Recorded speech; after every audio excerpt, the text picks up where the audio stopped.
अस्सलाम वालेकुम dear students.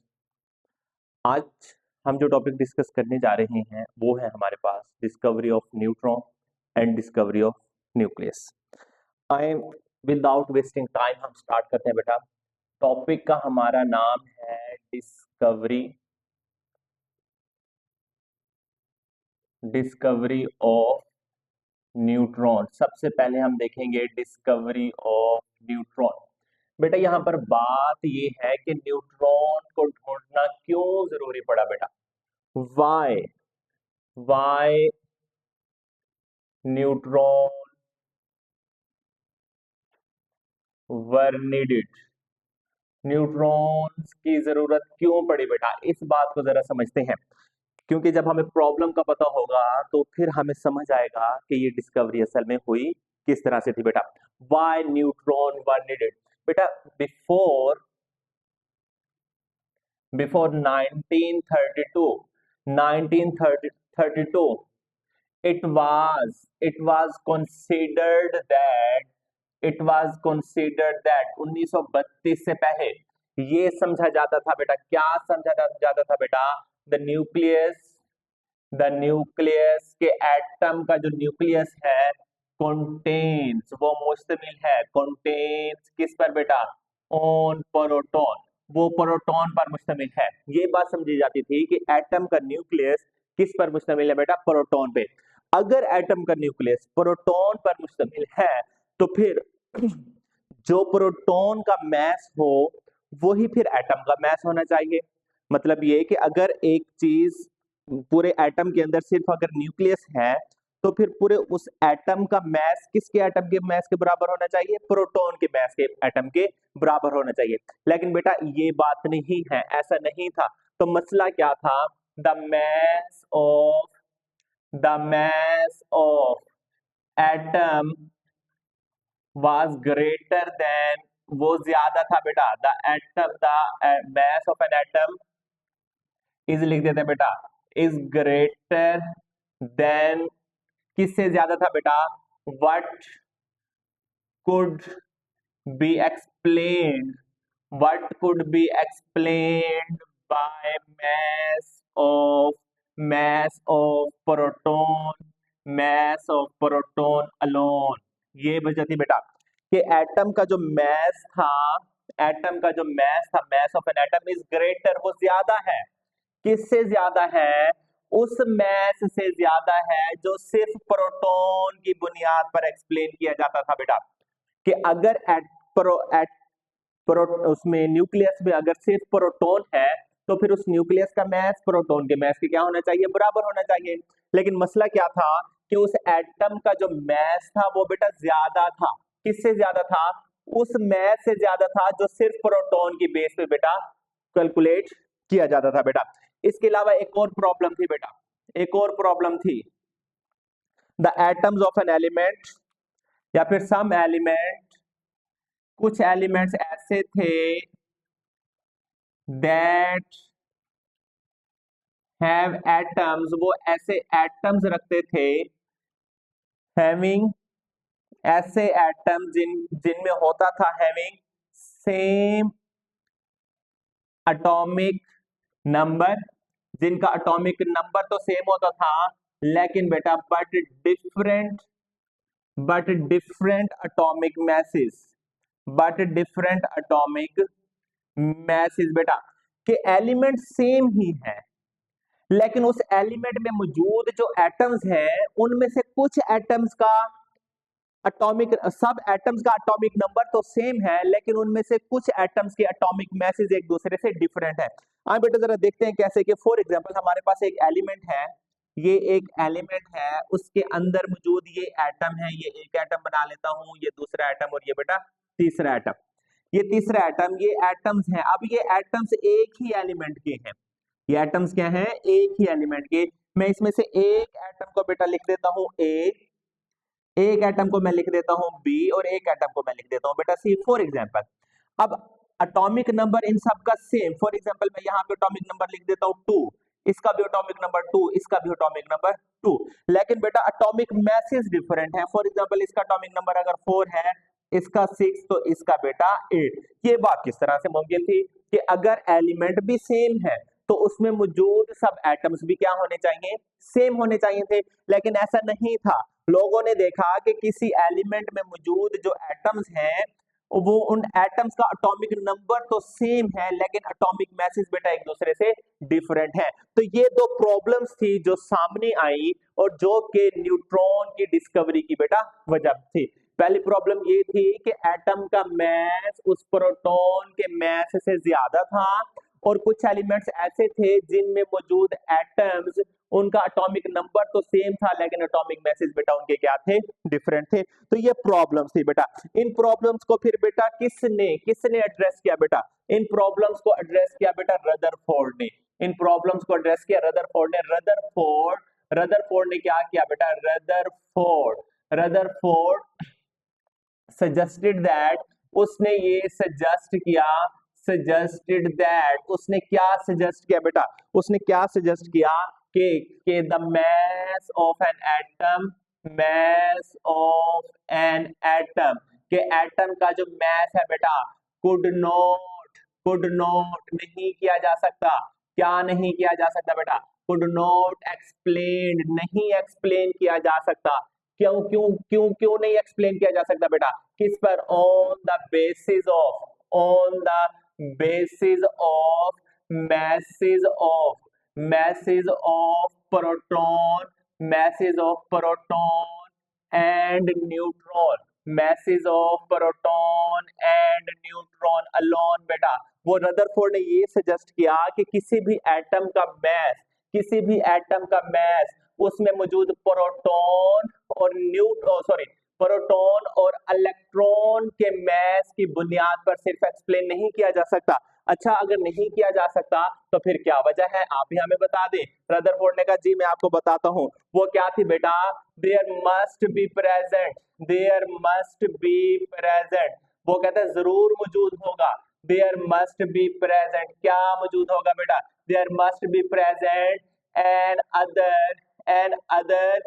Other neutral particle, कोई और न्यूट्रल पार्टिकल मौजूद होगा whose mass, जिसका मैस क्या होना चाहिए, must be equal to that of, must be equal to that of proton, must be equal to that of proton. देखिए सजेशन भी रदरफोर्ड ने दी और उसका सॉल्यूशन भी रदरफोर्ड ने बताया। रदरफोर्ड कहता है कि there must be present and other neutral particle, के एटम के अंदर एक और न्यूट्रल पार्टिकल मौजूद होना चाहिए। उसने कहा मौजूद होना चाहिए, कौन सा न्यूट्रल पार्टिकल, whose mass, जिसका mass must be equal to that of proton, जिसका मैस प्रोटॉन के मैस के क्या होना चाहिए बेटा, बराबर होना चाहिए। ये वो बातें थी, दो रदरफोर्ड की बातें थी जिसने चैडविक को इंसिस्ट किया आगे फर्दर काम करने पे बेटा। फाइनली फिर न्यूट्रॉन की डिस्कवरी आई किसके खाते में बेटा, हम यहाँ पर लिख देते बेटा वर्क ऑफ चैडविक बेटा, वर्क ऑफ चैडविक बेटा। आए जरा इसको देखते हैं बेटा। इन 1932 1932 में, इन 1932 सर जेम्स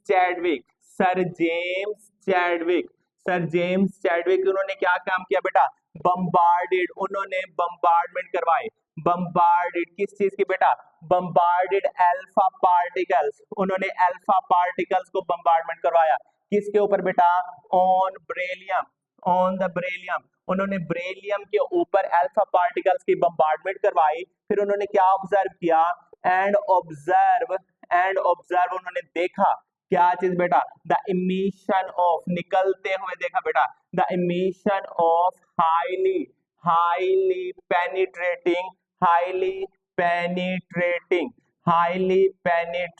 पार्टिकल, उन्होंने वहां से बहुत ज्यादा पेनिट्रेट करने वाले पार्टिकल्स को निकलते देखा। उन्होंने बेटा अल्फा पार्टिकल्स की बम्बार्डमेंट करवाई किसके ऊपर बेटा, बेरिलियम के ऊपर, और उन्होंने बहुत ज्यादा अंदर तक घुस जाने वाले, बहुत ही शदीद घुस जाने वाले पार्टिकल्स को निकलते देखा। आइए जरा इसको इक्वेशन की मदद से समझते हैं बेटा। फॉर एग्जांपल हमारे पास ये बेरिलियम है, बेरिलियम जिसका एटॉमिक नंबर आपके पास 4 है और एटॉमिक मास आपके पास 8 है बेटा। उन्होंने इसके ऊपर अल्फा पार्टिकल्स की बम्बार्डमेंट करवाई। अल्फा पार्टिकल जिसका एटॉमिक नंबर 2 और एटॉमिक मास क्या है बेटा 4। जब उन्होंने इसकी बम्बार्डमेंट करवाई तो साथ में रिलीज क्या हुआ बेटा, साथ में रिलीज हुआ आपके पास कार्बन। कार्बन देखें 4 + 2 6, मतलब उसका एटॉमिक नंबर कितना होगा 6 होगा। हाँ, कार्बन का ही तो एटॉमिक नंबर 6 होता है। इसके अलावा बेटा 8 + 4, 8 + 4 बेटा कितना होगा आपके पास, 8 + 4 आपके पास होगा 8 9 10 11 12, 12 आपके पास बेटा सॉरी यहाँ पर इसी एटॉमिक मास इसका 9 है बेटा 9। तो 9 + 4 13, 13 में से आपके पास 12 तो चले गए कार्बन के खाते में। तो पीछे कोई एक और पार्टिकल बचा, एक और पार्टिकल बचा जिसका कोई एटॉमिक नंबर तो नहीं है लेकिन एटॉमिक मास बेटा उसका क्या है 1 है। तो इसी पार्टिकल्स को बेटा क्या नाम दिया गया, न्यूट्रॉन का नाम दिया गया बेटा। ये न्यूट्रॉन की जो डिस्कवरी थी वो इस तरह से सर जेम्स चैडविक के खाते में गई कि उन्होंने 1932 में अल्फा पार्टिकल्स को बेरिलियम के ऊपर बम्बार्ड करवाया और उन्होंने निकलते देखा बेटा कि इसको हाईली पेनिट्रेटिंग पार्टिकल्स के अकॉर्डिंग टू दिस इक्वेशन। फिर इसके साथ साथ उन्होंने बेटा इसकी प्रॉपर्टीज भी बता दी, प्रॉपर्टीज ऑफ न्यूट्रॉन। आइए जरा देखते हैं कि न्यूट्रॉन की क्या प्रॉपर्टीज है बेटा। दो तीन सी बातें हैं जो आपसे शॉर्ट क्वेश्चन में भी पूछी जा सकते हैं बेटा। प्रॉपर्टीज ऑफ न्यूट्रॉन, तो सबसे पहली बात, सबसे पहली और सीधी बात, proton neutrons are neutral, neutrons are neutral, ये न्यूट्रल होते हैं, हैविंग नो चार्ज, इनके ऊपर कोई चार्ज नहीं होता बेटा। Protons are neutral having no charge, बेटा इनके ऊपर कोई चार्ज नहीं होता। दूसरी बात बेटा, दूसरी बात वो इसके मैस से मुतालिक थी, the mass of proton, the mass of neutron, कि जो न्यूट्रॉन का मैस था, mass of neutron are equal to, वो बराबर होता है बेटा, equal to the mass of proton, equal to the mass of proton, वो प्रोटॉन के मैस के बेटा बराबर होता है। ये बस दो बातें आपने इसकी प्रॉपर्टीज के हवाले से याद करनी है कि न्यूट्रॉन्स न्यूट्रल होते हैं, इनके ऊपर कोई चार्ज नहीं होता और इनका जो मैस है वो प्रोटॉन के मैस के बेटा बराबर होता है। तो यहाँ तक प्रोटॉन डिस्कवर हो चुके थे, उसकी प्रॉपर्टीज भी डिस्कस की। हमारी क्लास के हिसाब से 9th क्लास के सिलेबस के हिसाब से आपको प्रोटॉन के बारे में इतना ही जानना काफी है। अब तक बेटा एटम के तीनों फंडामेंटल पार्टिकल डिस्कवर हो चुके। तो बेटा ये बात फिर सामने आई कि एटम्स के अंदर ये तीनों फंडामेंटल पार्टिकल्स मौजूद होते हैं। कौन कौन से बेटा, फॉर एग्जांपल हमारे पास ये एटम है, ये हमारे पास एटम है, तो इसमें वो पार्टिकल्स भी मौजूद होंगे जिनके ऊपर नेगेटिव चार्ज होगा बेटा, वो कौन से, इलेक्ट्रॉन। और इसमें वो पार्टिकल्स भी मौजूद होंगे जिसके ऊपर पॉजिटिव चार्ज होगा बेटा, जिसके ऊपर पॉजिटिव चार्ज होगा, जिसको हम क्या बोलते हैं, न्यूट्रॉन। और इसमें वो पार्टिकल्स भी मौजूद होंगे जिनके ऊपर कोई चार्ज नहीं होता। तो एटम के अंदर ये तीनों पार्टिकल्स मौजूद होते हैं, इलेक्ट्रॉन भी मौजूद होते हैं, प्रोटॉन भी मौजूद होते हैं और न्यूट्रॉन भी मौजूद होते हैं। तो इन तीनों पार्टिकल्स को हम क्या बोलते हैं बेटा, fundamental particles of an atom. Fundamental के ये बुनियादी पार्टिकल्स हैं, fundamental particles of an atom, fundamental particles of an atom, fundamental particles of an atom. तो यहां से बेटा क्या बात सामने आती है, these particles, the properties of an atom, the properties of an atom, के एटम की जो खसूसियात हैं, एटम्स आर डिफरेंट, वो मुख्तलिफ होती हैं। किसकी वजह से बेटा, due to different number of these fundamental particle, के उनमें ये फंडामेंटल पार्टिकल्स की तादाद डिफरेंट होती है बेटा, due to different numbers of these fundamental particles. ये एक बात बेटा हम इसको एज ए कंक्लूजन हम लिख लेते हैं कि एटम्स की प्रॉपर्टीज एक दूसरे से मुख्तलिफ होती हैं। वो किस वजह से, क्योंकि उनके अंदर ये जो फंडामेंटल पार्टिकल्स है बेटा इनकी तादाद मुख्तलिफ होती है। अब बेटा अगली बात जो सामने आती है वो ये है कि चले एटम्स के तीनों फंडामेंटल पार्टिकल्स तो हमारे सामने आ गए, लेकिन अगली बात ये है कि ये फंडामेंटल पार्टिकल्स एटम के अंदर किस तरह से रहते हैं बेटा। आइए जरा उसको समझने की कोशिश करते हैं कि हमें कैसे पता चलेगा बेटा। अब अगला मसला है कि how these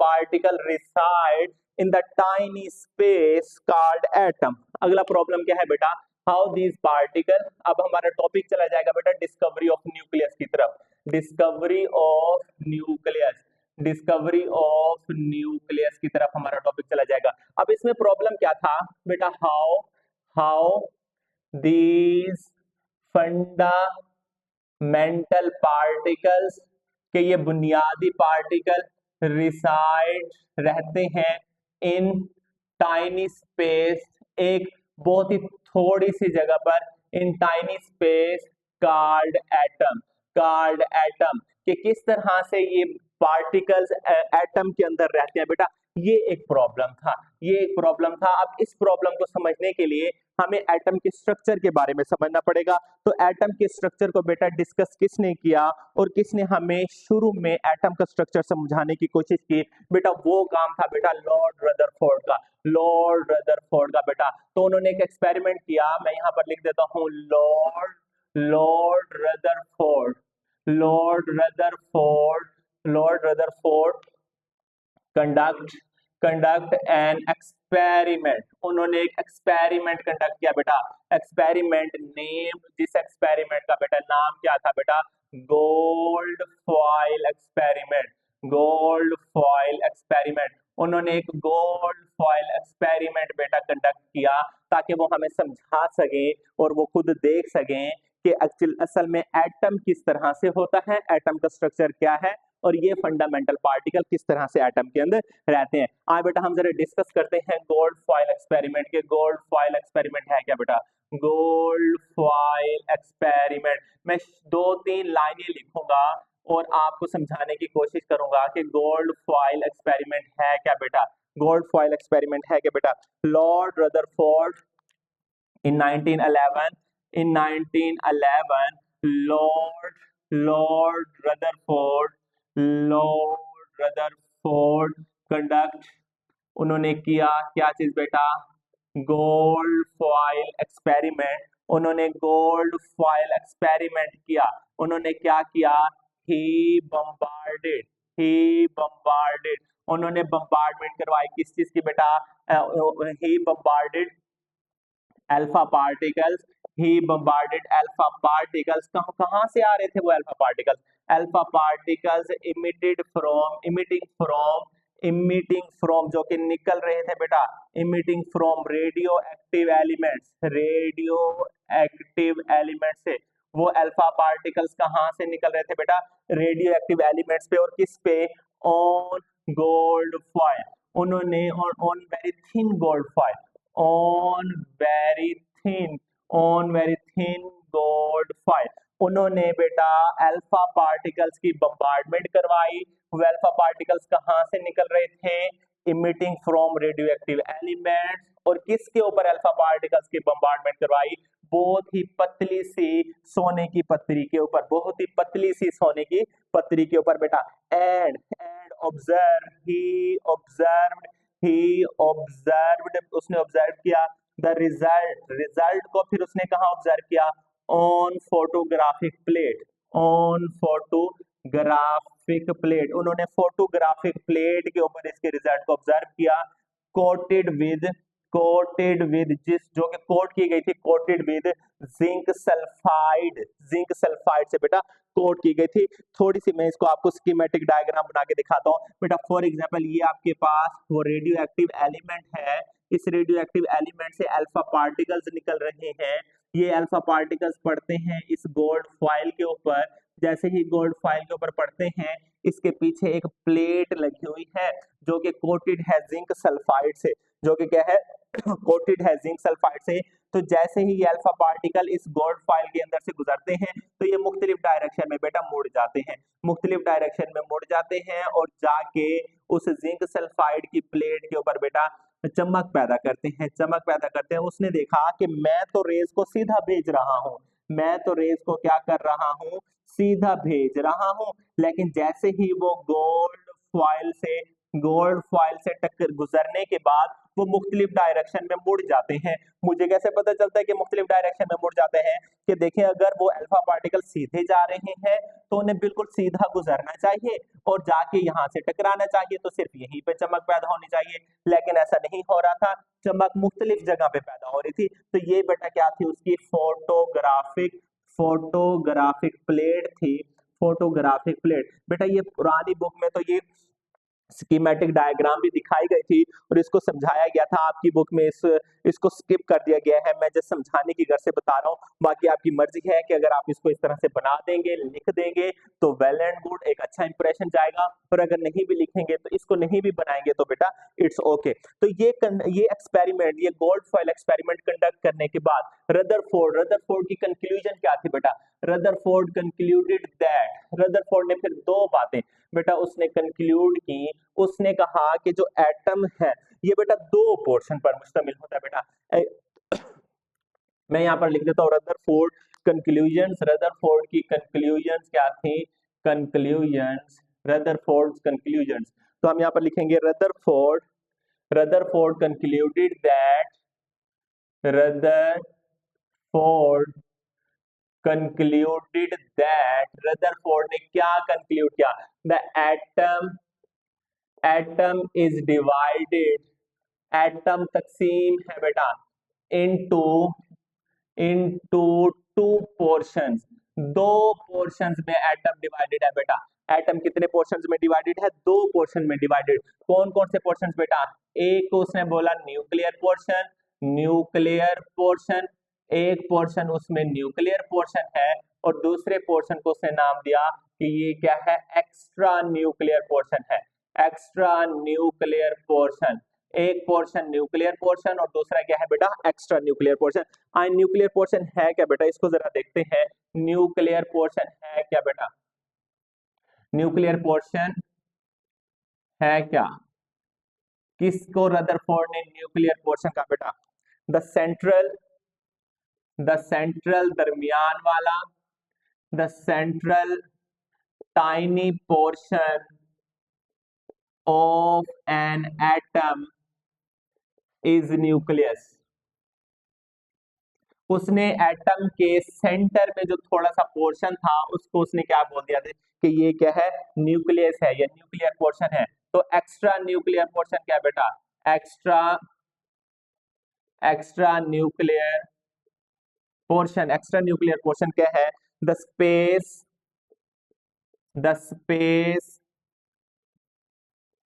surrounded by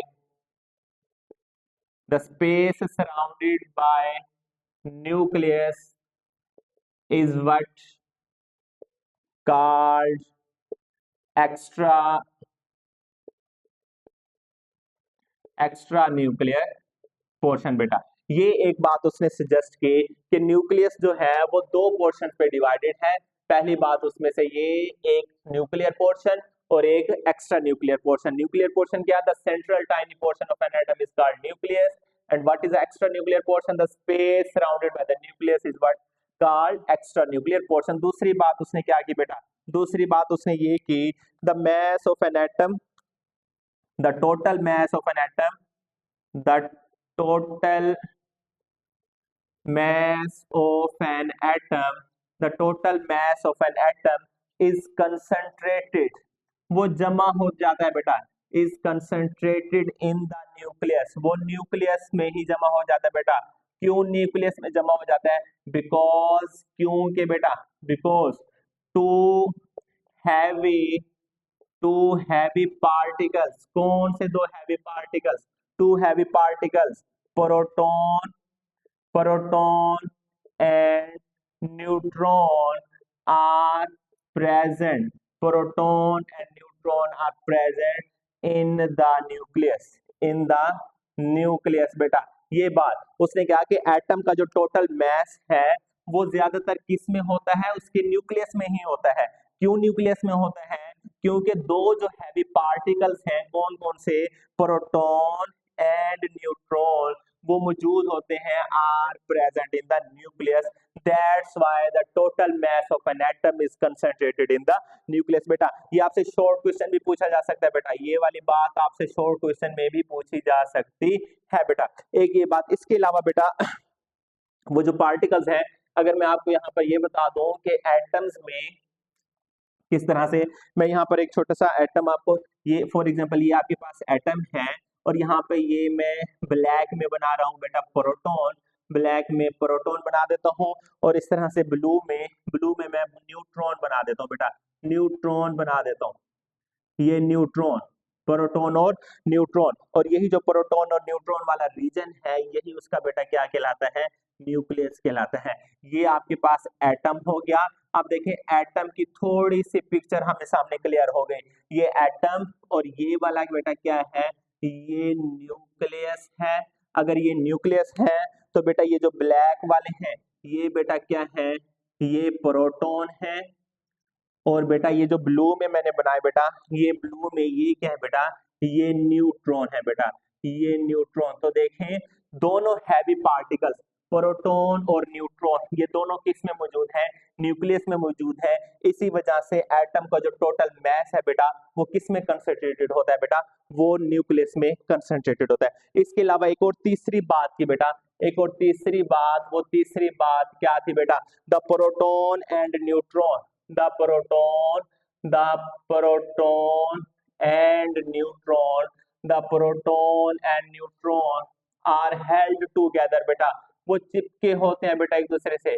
are held together by strong, बड़ी ही मजबूत बेटा, by strong nuclear force, by strong nuclear force of attraction, by strong nuclear force of attraction, कि प्रोटॉन और न्यूट्रॉन एक दूसरे से बड़ी मजबूती वाली न्यूक्लियर फोर्स ऑफ अट्रैक्शन से चिपके हुए होते हैं। ये प्रोटॉन और ये न्यूट्रॉन ये दोनों आपस में चिपके हुए बड़े ही strong nuclear force of attraction, जिसका एरिया मैं यहाँ पर आपको सिर्फ दिखाने के लिए ग्रीन कलर में बेटा मार्क कर रहा हूँ, मार्क कर रहा हूँ बेटा। ये तो थे हमारे पास तीन fundamental particles, proton, neutron, electron, proton और न्यूट्रॉन, और साथ में हमने ये भी देख लिया कि ये तीनों फंडामेंटल पार्टिकल्स एटम के अंदर किस तरह से मौजूद होते हैं बेटा। इसके अलावा इन पर बहुत ज्यादा काम किया गया, फिर इनके मैसेज और इनके चार्जेस कैलकुलेट किए गए।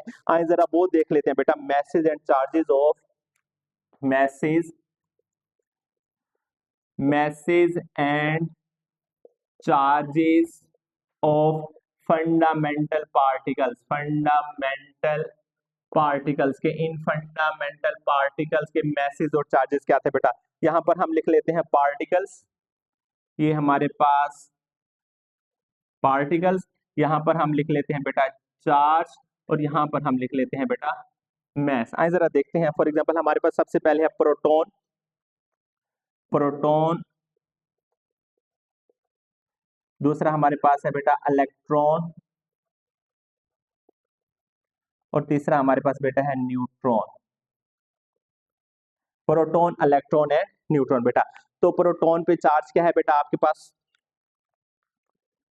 1.67 इंटू 10⁻⁻19 कोलम।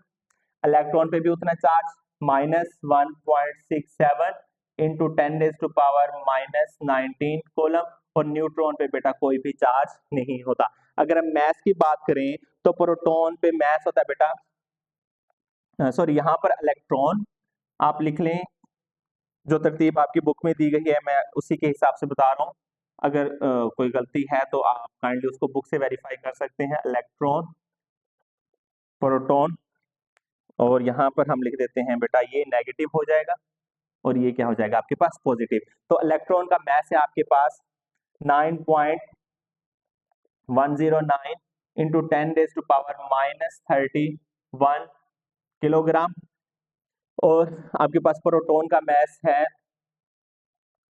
प्रोटॉन का मैस मुझे इनकी वो देख लें आप, थोड़ा सा डिफरेंस है आई थिंक, ये भी 10⁻⁻27 किलोग्राम में और ये भी 10⁻⁻27 किलोग्राम में। एग्जैक्ट यहाँ पर वैल्यू मुझे अब इस वक्त माइंड में नहीं है, तो आप बस देख लेंगे बेटा। और ये आपके पास जो मैसेज और चार्जेस हैं ये आपके पास आ जाएगा बेटा एमसीक्यूज में, एमसीक्यूज में। तो एमसीक्यूज में आपने इनको अच्छी तरह से याद कर लेना है, और इस तरह से याद करने के बाद आपने ये जो आज हमने दो टॉपिक डिस्कस किए, एक टॉपिक था हमारे पास डिस्कवरी ऑफ न्यूट्रॉन, और दूसरा हमारे पास था डिस्कवरी ऑफ न्यूक्लियस। आपने बेटा इन दोनों टॉपिक्स को जस्ट करना है तैयार बेटा शॉर्ट क्वेश्चंस के लिए, शॉर्ट क्वेश्चंस के लिए प्लस एमसीक्यूज के लिए।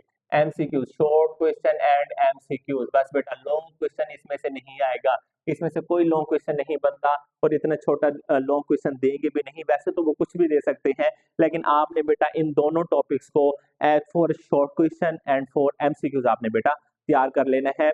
इंशाल्लाह नेक्स्ट लेक्चर में हम इससे नेक्स्ट टॉपिक देखेंगे कि एटम का स्ट्रक्चर क्या वाकई ही यही है या फिर ऐसा नहीं है, ये तो इनिशियल बात थी, या फिर एटम किसी और तरह से दिखता है। उसके लिए हमारे पास फर्दर कुछ साइंटिस्ट का वर्क है जिसमें हमारे पास नेक्स्ट है बोहर एटॉमिक मॉडल, तो हम बेटा उसको डिस्कस करेंगे। तब तक के लिए गुड बाय।